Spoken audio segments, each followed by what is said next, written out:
Bonjour, bienvenue à cette nouvelle émission de République Métis. Aujourd'hui, notre invité est Shumuna Sinha. Bonjour Shumuna. Bonjour. Vous êtes né à Calcutta, vous vivez en France depuis 2001, vous êtes l'étoile montante du roman français. Assommons les pauvres, votre deuxième roman, publié en 2011, vous a fait remarquer du grand public et de la critique. C'était votre expérience à l'Office franco-français de protection de réfugiés apatrides, l'OFPRA, qui vous l'a inspiré. Dans votre troisième roman, Calcutta, vous revisitez à travers l'histoire d'une famille les violences politiques de votre pays, le Bengale occidental, peuplé de 90 millions d'habitants. Apatride, votre quatrième roman, est également distingué. Prix du roman France Télévisions, prix Ouest France étonnant voyageur, prix de la Porte Dorée, prix Orange du livre 2017. Nous allons particulièrement nous y intéresser. Mais d'abord, nous allons parcourir avec vous votre histoire. La première question incontournable, alors que de nombreux écrivains indiens écrivent en anglais ou alors en bengali ou dans d'autres langues indiennes, vous faites le choix d'écrire en français. Pourquoi le français? Pourquoi Paris au lieu de Londres ou alors simplement Calcutta? Je pense qu'écrire en français, pour moi, c'est une tentative de la décolonisation personnelle. L'Inde, venue de l'Inde, colonisée par les Anglais, pendant presque 200 ans, 190 ans, nous étions sous les Anglais, et la constitution indienne, l'étude, l'éducation, tout ce qui est d'institutions indiennes, tout est largement imprégné par la culture linguistique britannique. Et puis il y a des langues vernaculaires, ma langue maternelle est bengali, venue d'une richesse aussi culturelle bengali, indienne et aussi anglaise. Et bien au bout d'un moment, j'avais besoin de respirer ailleurs. Rimbaud a dit la vraie vie est absente et on a fait une version plus agréable. La vraie vie est ailleurs. Alors mon ailleurs, c'est dans la langue française et c'est d'abord c'était une schizophrénie parce que je pensais en français inconsciemment depuis que je suis arrivée en France et puis plus tard c'était devenu un choix conscient. Parce qu'écrire en français m'accorde une liberté de penser en tant qu'auteur, en tant que femme, que je n'aurais pas eu si j'avais continué à écrire et à penser en bengali. Bien. Alors, la poésie, dans cette démarche, joue un rôle important. Vous êtes traductrice et vous avez traduit d'emblée, déjà à Calcutta, des poètes français. Qu'est-ce qui vous a séduit dans la poésie française que vous ne trouviez pas dans la poésie de votre langue maternelle? Je rappelle que le titre de votre deuxième roman est tiré d'un poème en prose de Charles Baudelaire. Oui, je pense que c'est la modernité linguistique. Oui. Et puis aussi une libération absolue du corps et de la pensée. Expliquez-nous. Alors, dans la langue bengali, il y a eu l'œuvre littéraire, poétique, puisqu'on parle de la poésie précisément, magistrale, commencée par Tagore, et puis après Tagore, dans les années 60, 70, 80, on a eu des poètes magistrales, comme Shunil Shokti Shanko, après Jaya Goswami. Mais bon, quand on lit Henri Michaud, quand on lit Apollinaire, Aragon et Loire, c'est une autre vision, c'est une autre façon de regarder le monde, l'amour, la vie, la mort. Il y a quelque temps, dans un festival, on m'avait offert un verre de vin rouge et on m'a demandé comment c'était, si j'ai aimé le vin.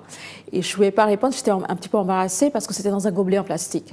Et vous savez, le goût du vin change, c'est le verre dans lequel on le boit, et bien le goût de la vie aussi change, c'est la langue dans laquelle on le vit. Donc, depuis que je vis en français, le goût de la vie a changé. Et cette vie, j'ai reçu un aperçu de cette vie-là, cette possibilité d'une autre vie, une vie pensée, rêvassée, révoltée, tout ce qui est grâce à la poésie. surréalistes et post-surréalistes, c'était possible. C'est la première fois. Si on veut vraiment comparer la poésie bengali des années 70 et la poésie française, il y a une liberté absolue dans les vers, dans les compositions de poèmes, et puis aussi la façon de regarder le monde, le corps, l'amour. Dans la poésie bengali, si vous voulez, il y a parfois une influence américaine. Par exemple, Shunil était très proche ami de Allen Ginsberg, et Shunil, Shakti, Shankar, on les croit, ces trois poètes, les trinités de la poésie bengali, on les croit comme c'est eux qui ont apporté la Hungry Generation dans la poésie bengali. C'est intéressant. C'est très riche, c'est extrêmement riche. Mais bon, j'ai parlé des surréalistes, mais aussi Henri Michaud. Vous voyez, Henri Michaud, quand on lit Michaud, et c'est sous mescaline ou sans mescaline, il y a une sorte d'explosion dans les vers qui m'a vraiment séduite. Vous connaissiez déjà le français à Calcutta quand vous étiez... Oui, j'ai fait mes études là-bas d'abord.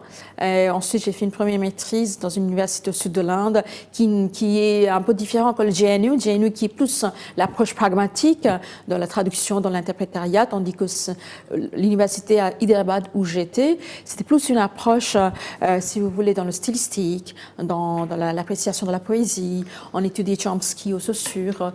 Donc voilà, et puis quand je suis arrivée en France, à Paris, à la Sorbonne, j'étais étudiante de Georges Molinier, que je pense très affectueusement et admirable. Moi, j'ai beaucoup d'admiration pour lui, comme tant d'autres. C'était un stylisticien par excellence, Georges Molinier. Donc, voilà, je viens de là. Oui, donc c'est l'amour de la langue française qui vous a conduit jusqu'ici, jusque chez nous. Oui. Assommons les pauvres, votre deuxième roman, vous mettez en scène une traductrice qui refuse de jouer le jeu de complaisance avec les ressortissants de son propre pays. Et de ce fait, elle rompt aussi avec sa propre communauté. Certains de vos lecteurs, j'ai vu, vous l'ont reproché, d'ailleurs comme l'OFPRA. Pourquoi cette structure est-elle une condition nécessaire pour écrire? Rapidement parlant, j'étais interprète à l'OFPRA et j'ai considéré que mon travail consistait à traduire honnêtement et objectivement des propos des uns et des autres. Oui. C'était pas ma place, c'était pas mon travail d'apporter le soutien moral ou physique ou autre, politique, à ces demandeurs d'asile qui étaient dans une situation de détresse absolue. Et deuxièmement, ce n'est pas dans Assommons les pauvres, qui est un livre en colère, qui est écrit en colère, c'est un livre assez violent. Mais ma colère était contre le système qui pousse ces gens-là à mentir. Parce que si un Bangladais demande fait son demande d'asile en disant que je suis pauvre, je n'ai rien à manger, la moitié de l'année ma maison reste sous l'eau, la rizière reste sous l'eau, le Bangladesh, les situations de Bangladesh, on le connaît, et que je viens en Europe pour rester, pas pour toujours, mais 2 ou 3 ans pour travailler dignement. Pas travailler en noir, pour être exploité de tous côtés. Eh bien, il ne trouvera pas sa place.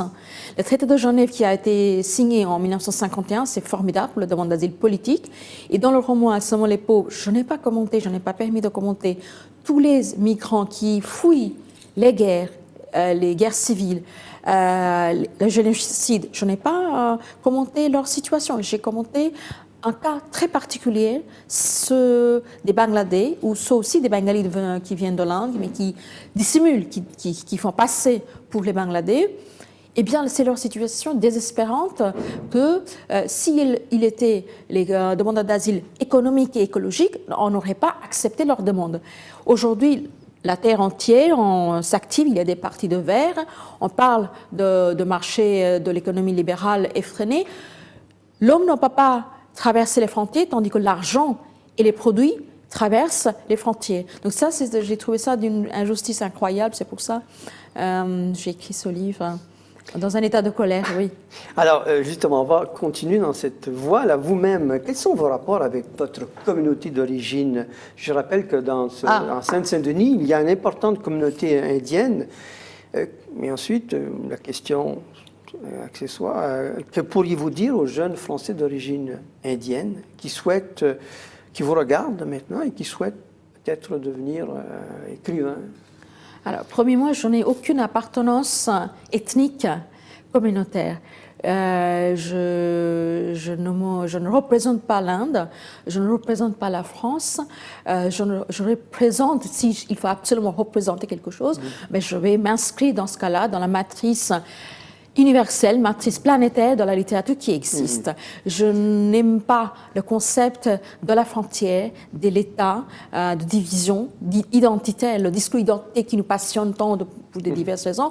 Je ne m'y inclus pas, je ne m'y inscris pas, parce que je pense que c'est la début de la fin. À partir du moment où on va dire que je suis indienne, donc à tout prix, je devrais prendre parti de l'Inde dans tous les débats politiques. Ça, c'est la fin du monde pour moi, c'est le début du racisme, premièrement. Et deuxièmement, si je suis venue à la littérature, c'est parce que je voulais que les frontières soient effacées. Je voulais franchir les frontières et même voir les frontières effacées d'un pays à l'autre. J'ai été biberonnée par la littérature russe et la littérature rouge. Les classiques, oui, et puis aussi les plus contemporains, comme Arkady Gaidak, comme Dmitri Mamin-Sibiriak, comme Nikolai Ostrovsky. Et par la suite, la littérature française, espagnole, italienne, de l'Amérique latine, littérature américaine contemporaine. Il n'y a plus de frontières. On est une petite planète bleue, un petit grain de poussière perdu dans l'univers. Et donc, c'est vraiment absurde aujourd'hui encore qu'on entende parler au nom de la communauté, au nom de entre guillemets, race. On a supprimé le terme race, mais il faut supprimer le terme de la tête, du cerveau. Il faut penser au niveau planétaire. Bien, mais alors, quand même, on vous voit, et des jeunes téléspectateurs vous voient maintenant, et que pourriez-vous leur dire justement, c'est ce message, s'ils souhaitent, parce que vous savez qu'à quel point quand même la question identitaire, malgré tout, travaille nos sociétés. Mais j'ai bien compris votre point de vue et je le partage, hein, je dois le dire. Mais que leur diriez-vous si je me permets vraiment à leur passer un message. Oui, parce que ils vous regardent. Eh bien, écoutez, il faut lire. Il faut lire les livres du monde entier, les auteurs du monde entier. Et il faut regarder des films. Des films magnifiques de néoréalisme italien ou des Français ou des Américains, des Chinois, Cambodgiens, Russes. Il faut regarder les films russes, Tarkovsky et d'autres. Et puis, il faut outrepasser ce besoin absolu de se présenter en nom de sa communauté. Il n'y a plus de communauté et c'est un mélange de tout. Nous sommes des métis, nous ne sommes pas des métis de naissance, mais nous sommes des métis culturels. Donc ça, il faut vraiment se considérer comme des enfants de métissage culturel. Oui, vous êtes bien tombé puisque notre émission s'appelle bien sûr République métisse. Ah oui, c'est vrai.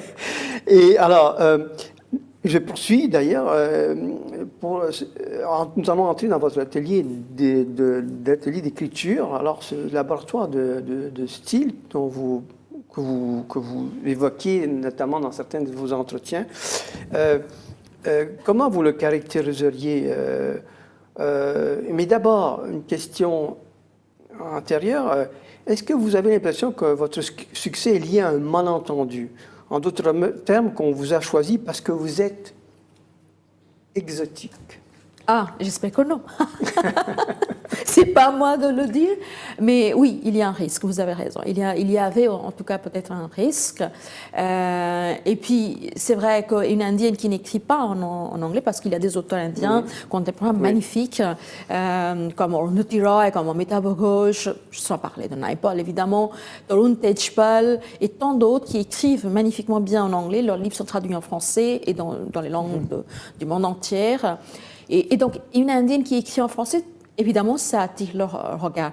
Mais mon intention, comme je l'expliquais tout à l'heure, c'était pas attirer l'attention. Pour moi, c'était une évidence que j'écrive en anglais. Je pense en français, je vis en français. En France, ça fait 20 ans que je vis en France. Donc, je ne sais pas penser dans une autre langue. Donc, que j'écrive en français, pour moi, c'était une évidence. Après, ça prendra peut-être un peu de temps pour passer à l'époque d'exotisme. vous voyez, il faut passer à post-exotisme quelque part. Mais ça c'est un travail de longue haleine. Je pense qu'il faut continuer à écrire livre après livre. Et puis finalement, mon intérêt, c'est de arriver à une époque, à une étape de post-exotisme et qu'on me considère comme un auteur de l'expression française, certes, mais qui n'a pas de ce femme exotique venue de l'Inde. Laissez ça, tout cela derrière. Alors, on va parler d'Apatride qui décrit de manière naturaliste, à mon avis, les destins croisés de deux femmes, de Mina et de Esha. Esha est l'intellectuelle qui a quitté Calcutta pour s'installer à Paris, la ville dont elle rêvait. On vous reconnaît un peu là. Mina est la paysanne pauvre qui vit près de Calcutta. Par ignorance ou par crédulité, elle est entraînée à la fois dans un mouvement d'insurrection paysanne qui la dépasse et dans une passion irraisonnée pour son cousin Sam. Toutes les deux auront une fin tragique. En tout cas, c'est mon interprétation. Pourquoi? Pourquoi ont-elles une fin qui se termine par l'épreuve du feu? C'est très joli. La façon dont vous avez interprété ce qui est tout de même très noir et très violent dans mon roman, l'épreuve du feu.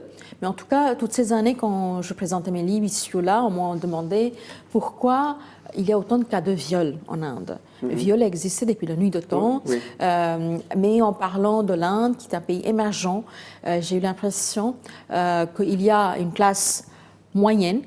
C'est pas la même, c'est pas équivalent vraiment de middle class, vous voyez. Middle class, c'est pas vraiment classe moyenne. Classe moyenne en France, ce qu'on entend, c'est pas middle class. Quelle est la distinction que vous feriez donc?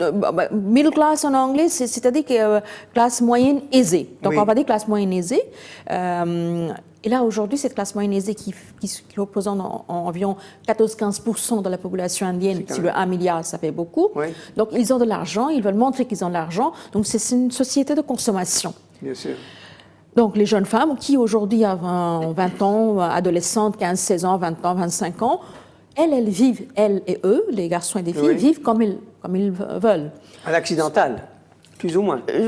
Oui, les signes extérieurs sont occidentaux, mais pour moi, c'est un signe d'émancipation, qu'ils font des études, rentrent tard, ont des petites amies, parfois ils s'installent ensemble dans les appartements sans être mariés. Donc, il y a une vraie liberté qu'on voit dans les mœurs, dans cette section de la population indienne. Tandis que les pauvres... Personne n'a pensé à ces gens-là.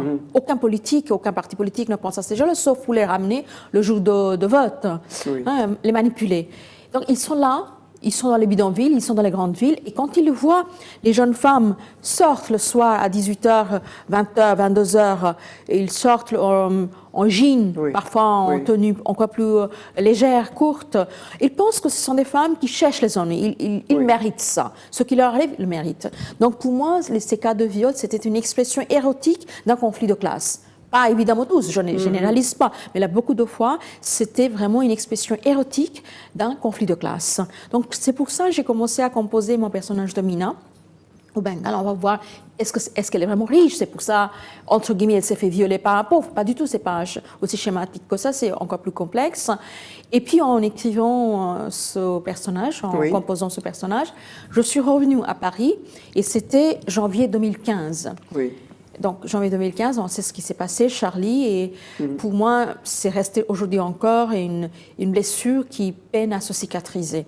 C'était vraiment une rupture de tout ce que j'ai connu jusqu'ici, jusque-là, comme la France, comme le visage de la France, comme la société française. Et j'ai vu partout les fractures communautaires, fractures religieuses, la xénophobie, le sexisme, le racisme, même si on va avoir un discours fédérateur, qu'on vit ensemble tous bien. Je n'ai pas cette démagogie-là, je ne peux pas comprendre ce discours de démagogie que tout va bien. Si tout allait bien, il n'y aurait pas eu Daesh, il n'y aurait pas eu Gilets jaunes, il n'y aurait pas eu autant de cas de fractures sociales. Vous pensez que la France est en train de reprendre des fractures qui sont celles qui existent en Inde?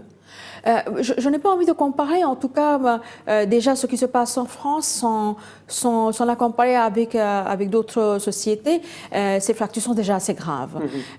Donc, tout ce qu'on a connu comme vivre ensemble, vivre en toute liberté, liberté d'expression, liberté de vie, liberté de mœurs en France, ces questions sont à nouveau révoquées. Et ce n'est pas seulement en France, dans le monde entier. Il y a des pays comme Portugal, comme Irlande, comme tas d'autres pays aux États-Unis. Vous verrez, le corps de la femme reste en jeu. Alors, justement, je vous invite à nous lire un extrait. D'accord.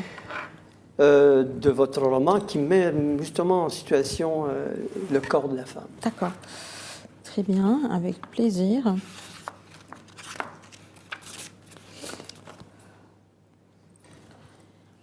Il s'empressa de rentrer à Tajpur.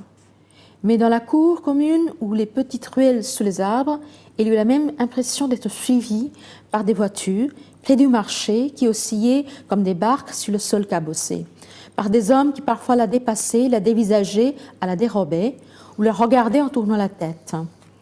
Elle ne savait pas s'ils étaient ses voisins, des gens du village ou des environs, s'ils venaient d'ailleurs, de lieux où il n'était jamais allé, où il ne connaissait personne. C'était un défilé d'hommes au corps sombre et au regard virulent. Ils auraient pu n'en faire qu'un, un unique homme, comme Ina croyait voir partout et à tout moment. Celui qui l'avait reluqué dans le faubourg à son retour de Calcutta, ou l'autre qui avait assisté à sa conversation avec le député au bureau du Parti communiste et qui avait relevé la tête seulement à la fin avec un large sourire pour confirmer au député qu'elle était bien devenue une femme. Alors, vos héroïnes, on le voit, hein, autant Nina que Esha, sèment le trouble, le désir et la violence sur leur passage, parce qu'elles sont belles, parce qu'elles sont femmes. Cela rappelle le vers d'Arthur Rimbaud, j'ai assis la beauté sur mes genoux, je l'ai trouvée amère et je l'ai injuriée. Vous-même, vous êtes une très belle femme. Quel est votre rapport avec la beauté? Je pense qu'il y a une véritable différence entre ce qu'on aperçoit, ce qu'on conçoit comme la beauté dans les textes littéraires, comme le texte magistral d'Arthur Rimbaud, et sa conception dans la vie, dans la pratique, dans la société. On ne peut pas les confondre. Ça, c'est vraiment, tout est permis dans la littérature. Moi, je suis très admirative, ne pas dire fan, de Georges Bataille, de Marguerite Duras. Donc, toute cette liberté dans l'érotisme, dans l'écriture, quoi qu'il soit la forme, l'écriture, l'art, le cinéma, j'accepte, je dévore, j'admire. Mais dans la vie sociale, dans la vie réelle, là où est la place de la femme, c'est perverti depuis un moment. Au nom de la religion, de toutes les religions. Là, ce n'est pas seulement l'islam, c'est l'hindouisme, c'est le christianisme, c'est le judaïsme. Partout, le corps de la femme et le désir, il est considéré comme sale. C'est mal. Le viol existe parce qu'on considère que le corps de la femme, le sexe de la femme, c'est un lieu sacré et profanation de ce lieu sacré apporte une certaine jouissance. C'est pour ça qu'on les profane. Si tout était permis, si on n'avait pas stigmatisé le désir, si on n'avait pas stigmatisé le corps de la femme, si on n'avait pas stigmatisé le corps de l'homme, le désir de l'homme et le désir de la femme, il n'y aurait pas.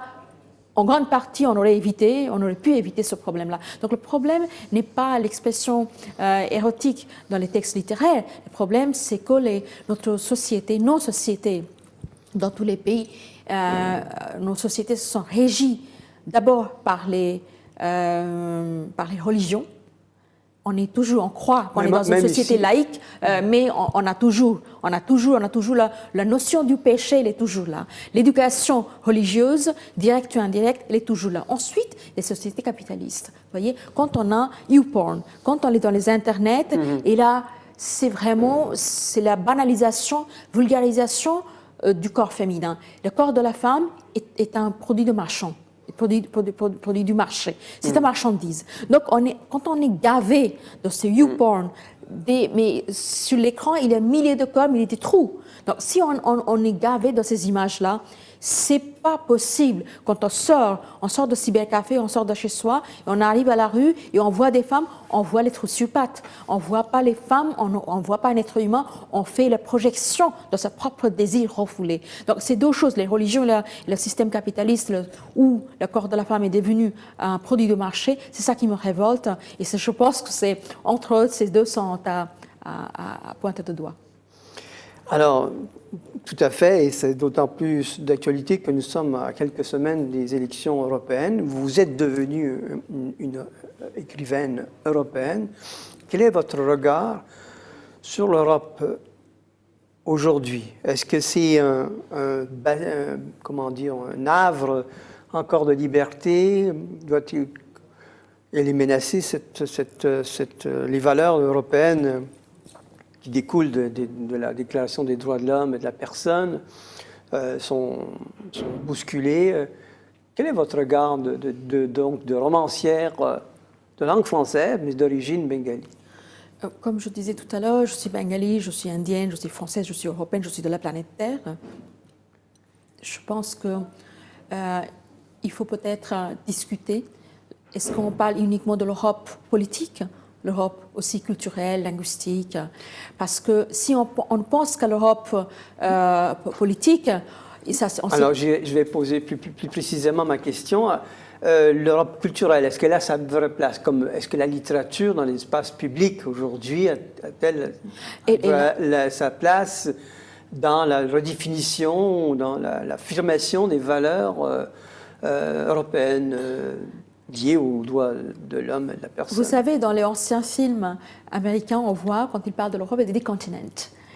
Et c'est quelque chose qui, à la fois, les impressionne, qui les effraie, qui reste comme un défi, parce que c'est une culture, un héritage culturel qui est assez ancien maintenant. Ancien pas dans le sens c'est démodé, ancien dans le sens qui existe depuis des siècles maintenant.